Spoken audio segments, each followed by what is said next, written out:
What if everything you knew about history was a lie?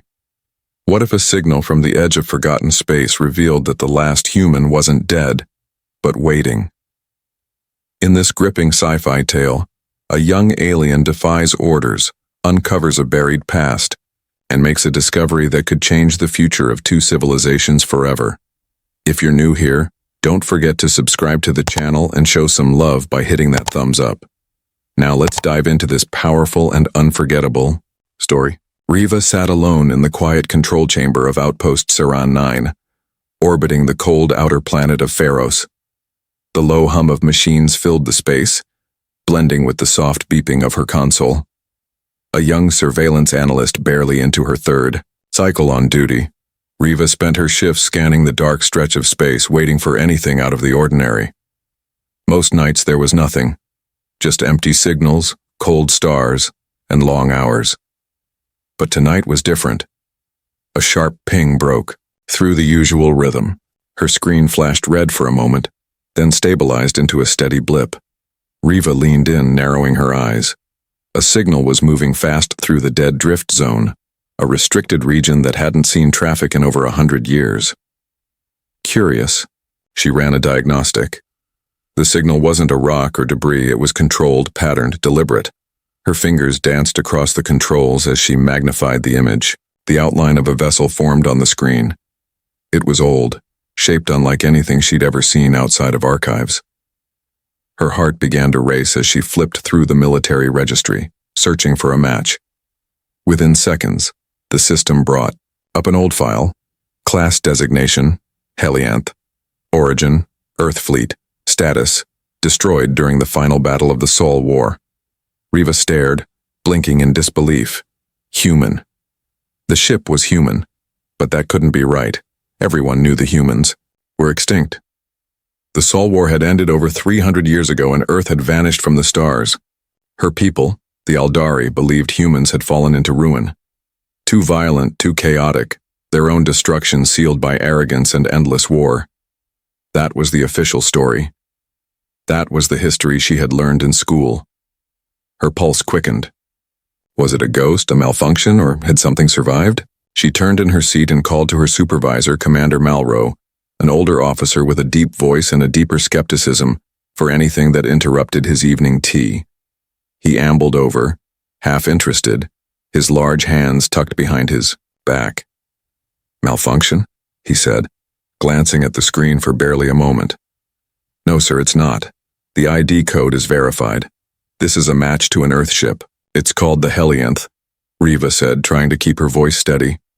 He sighed, rubbing his brow. That ship was destroyed centuries ago. Our records are full of glitches and corrupted files. It's probably a piece of junk floating on. Old navigation protocols. Don't lose sleep over shadows. But it's moving, sir, controlled movement. It's headed toward a Class G planet, one that's not on any regular path. This isn't a drift. He squinted at the data, then shrugged. Even if it's a ship, there are no humans to fly it. Maybe some scavenger AI is still limping along. That happens. Let the signal pass. We don't chase ghosts out here, analyst. Then, without another word, he walked off, leaving her alone with the screen still pulsing. Riva sat motionless for a while, staring at the blinking dot. She knew what she saw. That ship wasn't just some derelict relic. It had purpose. Direction. She couldn't explain why, but something deep in her gut told her this was important. Something more than history, more than her orders. She had to know. When her shift ended and the station lights dimmed to night mode, she stayed behind. Most of the crew were either asleep or unwinding in the common halls. She moved quickly, her hands shaking slightly as she accessed restricted logs. With a stolen passkey, borrowed earlier from her roommate, she unlocked the war archives. Her breath caught when she found it. The Helianth. Last known position, frontline battle in orbit around planet Tira 7. Declared lost with all hands. A famous name, tied to a legendary Earth captain. The ship had been a symbol of resistance in the final days. And yet here it was, 300 years later, gliding silently through forbidden space. Riva closed the file, her decision made. She couldn't report this again. If she did, it would be buried. The military wouldn't want people asking questions about the past, especially not questions that involved humans. Fear still lingered even centuries after the war. The humans had been powerful once, clever, unpredictable. What if they had survived? What if they had never truly fallen? She left the control room without another word, heading straight for the hangar. The station's docking bay was quiet. Just one scout ship left charging near the launch pad. Her access code was still valid. No one would notice a missing analyst for a few hours. Inside the small vessel, she sealed the hatch, strapped into the pilot seat, and input the coordinates of the signal. Her hands were steady now. The fear was gone. Only curiosity remained. The engines roared softly to life. She glanced once at the stars outside the view window. So wide, so cold, and yet somehow inviting. I have to know, she whispered to herself, then pushed the throttle forward. The stars began to shift as the scout ship broke free of the station's orbit. Behind her, the safety of routine life. Ahead of her, a mystery wrapped in metal, drifting through the silence of forgotten war. The helianth was waiting. The stars stretched endlessly in every direction as Riva's scout ship sailed through deep space. The only sound inside the tiny cockpit was the soft buzz of her ship's systems and the occasional beep from the guidance console. She sat still, hands firm on the controls, eyes fixed ahead. The signal was getting stronger. The old human ship was close now, closer than she had expected, and with every passing second, the silence around her felt heavier. The navigation display flickered. Riva leaned in and narrowed her eyes. The shape appeared slowly at first, just a shadow against the stars. But as she approached, the full outline of the ship came into view. It was massive, bigger than anything she had ever seen, in person. Its metal hull floated silently, coated in dark patches and long scars from ancient battles. Parts of the ship's structure looked half destroyed, like they had barely survived an explosion and were never repaired. The helianth. It had to be. She adjusted her course and aimed for what looked like a docking port on the side. Her ship's scanners began acting strangely, freezing, rebooting, and then going completely blank. Riva tapped the console, but nothing responded. The lights inside her cockpit flickered, and then the engines shut off without warning. Her heart skipped a beat. The scout ship was drifting now, completely dead. And yet, she wasn't floating aimlessly. Something was pulling her in.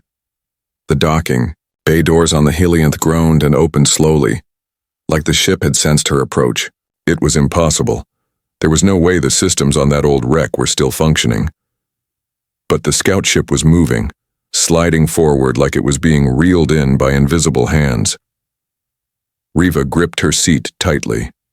Her ship passed through the opening and came to a gentle stop inside a wide, dark chamber.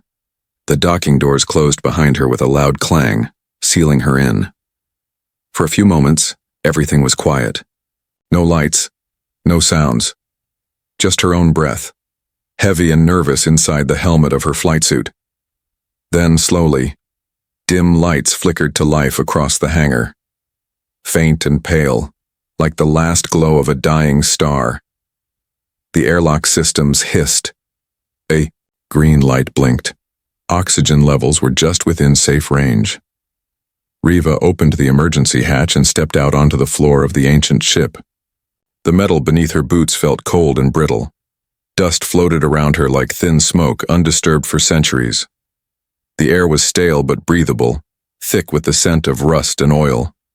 She walked carefully, weapon drawn, scanning her surroundings. Everything looked frozen in time. Old tools and crates sat abandoned. A ladder hung halfway down a wall. Warning signs in Earth's ancient language peeled from the walls. Some panels still glowed weakly, displaying unreadable data. Her eyes caught a large emblem painted on the inner wall of the hangar, faded but still visible. A circle around a star surrounded by 3 wings, the symbol of Earth's final fleet. She reached out and touched it, half expecting it to vanish like a dream. But it was real. All of it was real. Then she heard it. A faint sound, so soft she thought it might be her imagination, breathing. A slow, shallow inhale followed by a trembling exhale. She froze. Her fingers tightened around her weapon. The sound came again, this time clearer. Not a machine, not a trick. Someone was breathing. Riva turned, facing a narrow hallway that led deeper into the ship. The lights above it flickered slowly, casting long shadows. She took a cautious step forward, heart pounding. Her visor display showed a weak heat signature ahead. Something alive, something warm. She moved forward, each step echoing in the silence. The hallway was filled with broken panels and torn cables. She passed what looked like an old sleeping area, abandoned for centuries. But the heat signature grew stronger. Then, she saw movement. A shadow shifted at the far end of the corridor. She raised her weapon. "Stop," she said, voice firm but shaking. The figure stepped into the dim light. It was a man. Tall, worn, unshaven, with hair tangled around a tired face. His uniform hung loosely on him, stained and tattered with age. His eyes locked onto hers, wide, confused, and strangely sharp. "You're not real," he whispered, his voice dry and cracked. Riva didn't lower her weapon. "And you're supposed to be extinct." The man blinked slowly, as if trying to wake up from a long dream. "Then I guess we're both wrong." Her scanner beeped again. The heat reading was steady, no tricks. He was real, alive, a human, standing in front of her. For a long moment they simply stared at each other, both too stunned to speak. The silence between them felt thick, like space itself had paused to listen. Then the man stepped forward slowly, raising his hands to show he wasn't a threat. "I'm not going to hurt you," he said quietly. "Name's Kalen Mercer. I was part of Earth's last fleet." Riva's thoughts swirled. Questions piled up in her mind, but none of them made sense. This ship should have been gone for hundreds of years. But here he was, breathing, talking, alive. And suddenly, everything she thought she knew about the past was beginning to fall apart. Riva didn't lower her weapon. Not yet. The man stood a few steps away, hands still raised, his face pale and tired but calm. He looked like someone who had seen too much for one lifetime. His uniform, though barely holding together, still showed faint traces of Earth's fleet insignia. Kalen Mercer. That's what he had called himself. The name stirred no memory in her, but the way he said it made it sound important, like he had once been someone others followed into danger. The silence stretched. Riva's voice finally broke through it. "How are you alive?" Kalen gave a dry laugh, but there was no humor in it. "Good question. Been asking myself that for years. The short version? Cryostasis.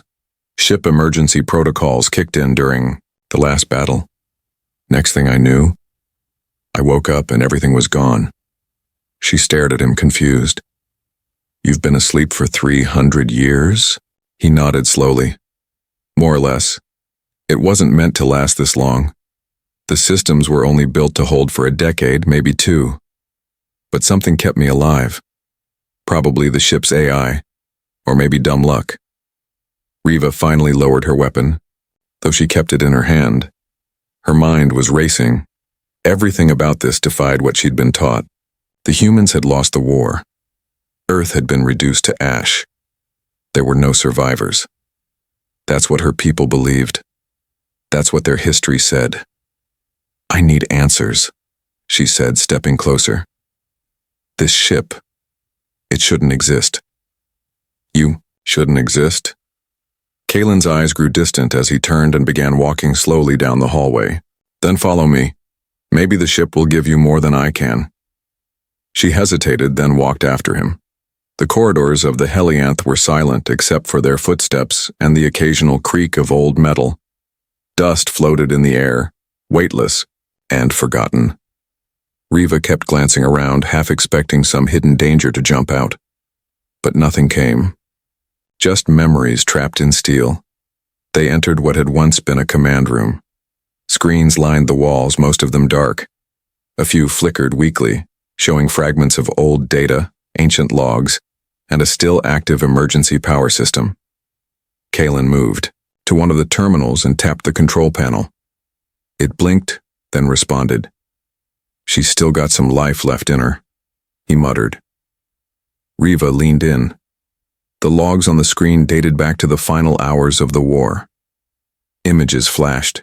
Ships, burning in space, messages of retreat, orders from high command. Then came the last entry, made by Kaelin himself. She read it aloud. Initiating final defense protocol. Orders received. Do not surrender. We hold until the last breath. Kaelin looked away. That's what we were told. Hold the line. No matter what, Earth was under attack. We didn't know it was already lost. Riva studied his face. He wasn't lying. There was pain in his voice. Regret. So, you stayed here, waiting for help? I didn't have a choice, he said. The battle went wrong. The ship took damage. Most of my crew died in the first hour. The rest didn't last much longer. The AI initiated cryo to preserve command.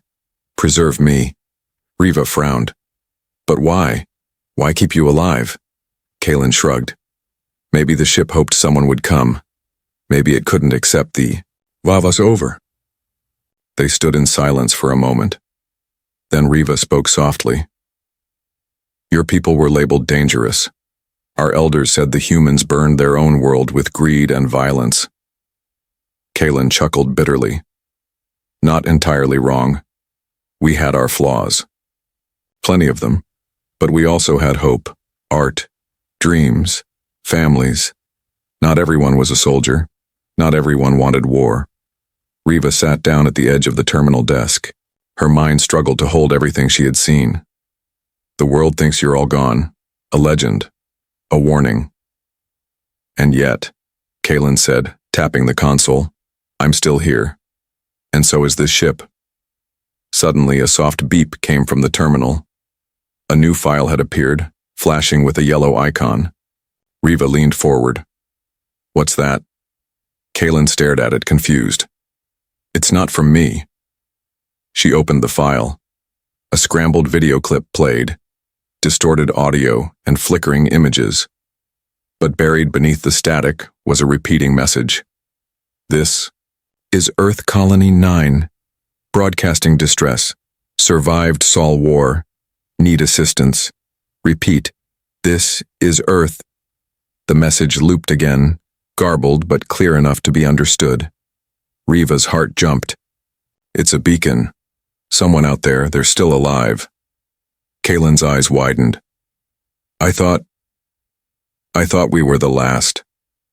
She looked at him. We have to find them. He hesitated. That's a long shot. Could be hundreds of light years. Could be a ghost signal. Riva stood up. So was this ship, so were you. He met her gaze. Then I guess we go find out. Riva nodded. In one night, everything she believed had changed. The past wasn't buried. The story wasn't finished. And now, with a man from a forgotten war standing beside her, she was about to chase the truth across the stars. The silence inside the Helianth was no longer lonely.